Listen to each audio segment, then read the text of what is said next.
Segunda carta de Pedro, capítulo 1. Saudação. Eu, Simão Pedro, servo e apóstolo de Jesus Cristo, escrevo esta carta a vocês que, por causa da bondade do nosso Deus e Salvador Jesus Cristo, receberam uma fé tão preciosa como a nossa. Que a graça e a paz estejam com vocês e aumentem cada vez mais, por meio do conhecimento que vocês têm de Deus e de Jesus, o nosso Senhor. O poder de Deus nos tem dado tudo o que precisamos para viver uma vida que agrada a Ele, por meio do conhecimento que temos daquele que nos chamou para tomar parte na sua própria glória e bondade. Desse modo, Ele nos tem dado os maravilhosos e preciosos dons que prometeu. Ele fez isso para que, por meio desses dons, nós escapássemos da imoralidade que os maus desejos trouxeram a este mundo e pudéssemos tomar parte na sua natureza divina. Por isso mesmo, façam todo o possível para juntar a bondade à fé que vocês têm. À bondade, juntem o conhecimento, e ao conhecimento, o domínio próprio. Ao domínio próprio, juntem a perseverança, e à perseverança, a devoção a Deus. Essa devoção juntem a amizade cristã, e a amizade cristã juntem o amor, pois são essas as qualidades que vocês precisam ter. Se vocês as tiverem e fizerem com que elas aumentem, serão cada vez mais ativos e produzirão muita coisa boa como resultado do conhecimento que vocês têm do nosso Senhor Jesus Cristo. Mas quem não tem essas coisas é como um cego ou como alguém que enxerga pouco e esqueceu que foi purificado dos seus pecados passados. Portanto, meus irmãos, procurem ficar cada vez mais firmes na certeza de que Deus os chamou e escolheu. Se vocês fizerem isso, jamais abandonarão a fé e assim receberão todo o direito de entrar no reino eterno do nosso Senhor e Salvador Jesus Cristo. Por isso, farei sempre com que vocês lembrem dessas coisas, embora já as conheçam e estejam firmes na verdade que receberam. Penso que, enquanto eu viver, é justo que faça com que vocês lembrem dessas coisas. Pois sei que logo terei de deixar este corpo mortal, como nosso Senhor Jesus Cristo me disse claramente. Portanto, farei tudo o que eu puder para que, depois da minha morte, vocês lembrem sempre dessas coisas. Nós não estávamos contando coisas inventadas quando anunciamos a vocês a vinda poderosa do nosso Senhor Jesus Cristo, pois com os nossos próprios olhos nós vimos a sua grandeza. Nós estávamos lá quando Deus, o Pai, lhe deu honra e glória. Ele ouviu a voz da suprema glória dizer: "Este é meu filho querido, que me dá muita alegria." Nós mesmos ouvimos essa voz, que veio do céu quando estávamos com o Senhor Jesus no Monte Sagrado. Assim, temos mais confiança ainda na mensagem anunciada pelos profetas. Vocês fazem bem em prestar atenção nessa mensagem, pois ela é como uma luz que brilha em lugar escuro, até que o dia amanheça e a luz da estrela da manhã brilhe no coração de vocês. Acima de tudo, porém, lembrem disto: ninguém pode explicar por si mesmo uma profecia das Escrituras Sagradas, pois nenhuma mensagem profética veio da vontade humana, mas as pessoas eram guiadas pelo Espírito Santo quando anunciavam a mensagem que vinha de Deus. Capítulo 2. Os falsos mestres. No passado, apareceram falsos profetas no meio do povo, e assim também vão aparecer falsos mestres entre vocês. Eles ensinarão doutrinas destruidoras e falsas e rejeitarão o mestre que os salvou. E isso fará com que caia sobre eles uma rápida destruição. Mesmo assim, muita gente vai imitar a vida imoral deles, e por causa desses falsos mestres, muitas pessoas vão falar mal do caminho da verdade. Em sua ambição pelo dinheiro, esses falsos mestres vão explorar vocês, contando histórias inventadas. Mas faz muito tempo que o juiz está alerta e o destruidor deles está bem acordado. Pois Deus não deixou escapar os anjos que pecaram, mas os jogou no inferno e os deixou presos com correntes na escuridão, esperando o dia do julgamento. Deus não deixou escapar o mundo antigo, mas trouxe o dilúvio sobre o mundo dos que não queriam saber de Deus. A única pessoa que ele salvou foi Noé, que anunciou que todos deviam obedecer a Deus. E Deus também salvou mais outras 7 pessoas. Deus condenou as cidades de Sodoma e Gomorra, destruindo-as com fogo, como exemplo do que vai acontecer com os que não querem saber dele. Ele salvou Ló, um homem bom, que estava aflito porque conhecia a vida daquela gente moral.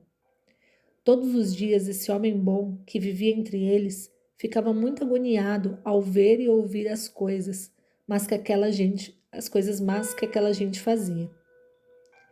Tudo isso nos mostra que o Senhor sabe como livrar das aflições as pessoas dedicadas a Ele, e também sabe como guardar os maus debaixo do castigo para o dia do julgamento.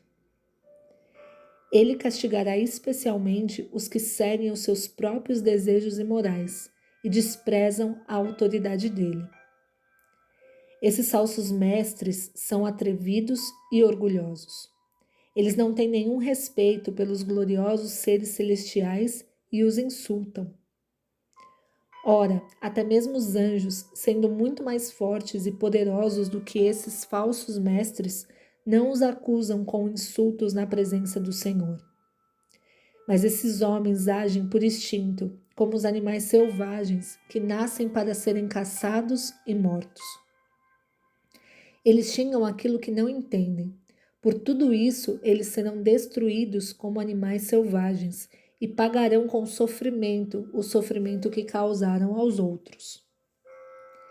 Eles têm prazer em satisfazer em pleno dia os seus desejos imorais. Quando se reúnem com vocês, são uma vergonha e um escândalo, divertindo-se o tempo todo com os seus modos enganosos. Não podem ver uma mulher sem a desejarem, e o seu apetite pelo pecado nunca fica satisfeito. Enganam as pessoas fracas e só pensam em ganhar dinheiro. Eles estão debaixo da maldição de Deus. Andam perdidos porque se desviaram do caminho certo. Seguem o caminho de Balaão, filho de Beor, que cobiçou o dinheiro que ia receber fazendo o mal e foi repreendido por causa do seu pecado.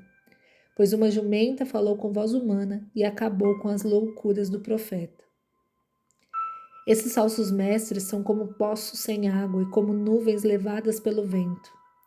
Deus reservou para eles um lugar na mais profunda escuridão.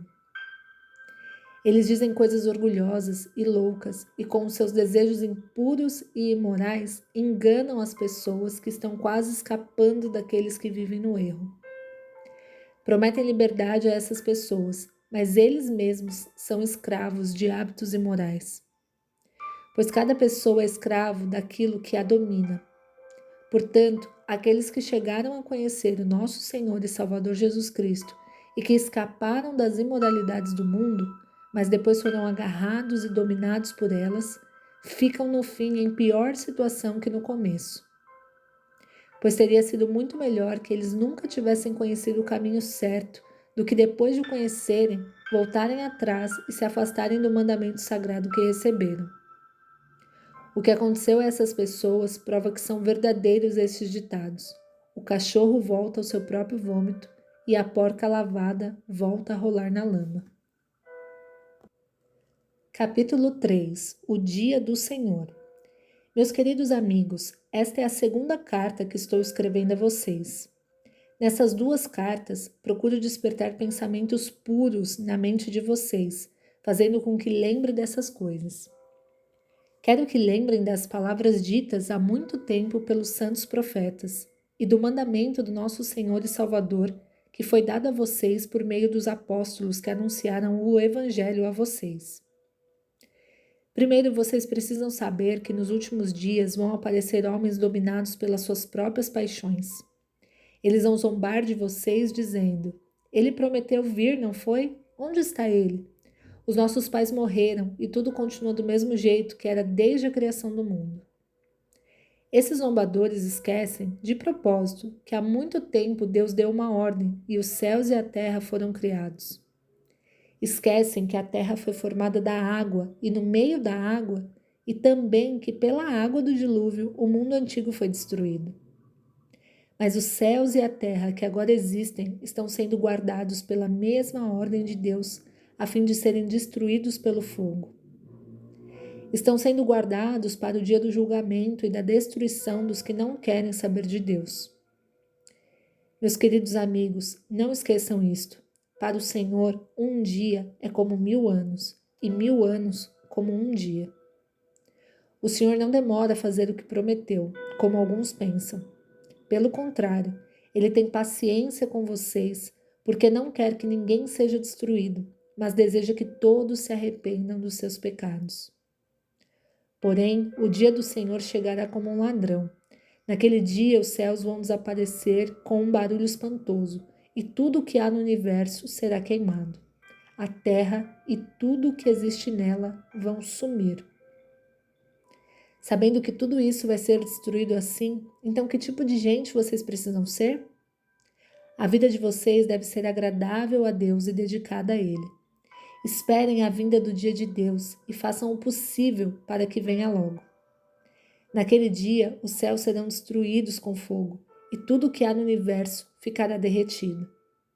Porém, Deus prometeu e nós estamos esperando um novo céu e uma nova terra, onde tudo será feito de acordo com a vontade dele. Por isso, meus amigos, enquanto vocês esperam aquele dia, façam o possível para estar em paz com Deus, sem mancha e sem culpa diante dele. Lembrem que a paciência do nosso Senhor é uma oportunidade para vocês serem salvos. Pois o nosso querido irmão Paulo, com a sabedoria que Deus lhe deu, escreveu a vocês sobre esse assunto. E foi isso mesmo que ele disse em todas as suas cartas quando escreveu a respeito disso. Nas cartas dele há algumas coisas difíceis de entender, que os ignorantes e os fracos na fé explicam de maneira errada, como fazem também as outras partes das Escrituras Sagradas. E assim eles causam a sua própria destruição. Mas vocês, meus amigos, já sabem disso. Portanto, tomem cuidado para não serem levados pelos erros de pessoas imorais e para não caírem da sua posição segura. Porém, continuem a crescer na graça e no conhecimento do nosso Senhor e Salvador Jesus Cristo. Glória a Ele, agora e para sempre. Amém.